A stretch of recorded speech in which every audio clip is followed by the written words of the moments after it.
যৌতুক, দেনমোহর অথবা নারী নির্যাতন, এই বিষয়গুলো হচ্ছে এখন সরাসরি আপনি কোর্টে যেতে পারবেন না। 2025 সালের যে আইন হয়েছে, এই আইন অনুযায়ী যৌতুক, দেনমোহর অথবা নারী নির্যাতনের যে বিষয়গুলো, সেই বিষয়গুলোকে নিয়ে আগে হচ্ছে সালিসি পরিষদে যেতে হবে।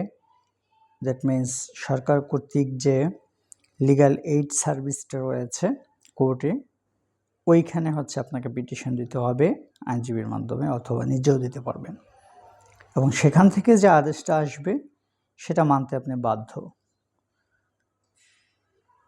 যদি না মানেন তখন কি হবে?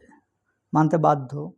না মানলে যদি মনে হয় এখানে আপনার ঠিকঠাক মতো হয়নি, তখন আপনি কোর্টে যেতে পারবেন।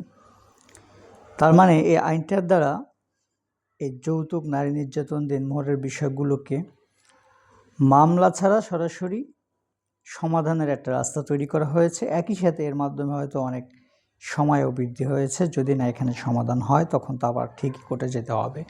তার মানে একই সাথে সময়ও বৃদ্ধি হয়েছে, আর যদি সমাধান হয়ে যায় সেক্ষেত্রে এখান থেকেই এটা সমাধান হয়ে গেল মামলা ছাড়া। 2025 সালে এই আইনগুলোর মাধ্যমে এই একটা পরিবর্তন এসেছে।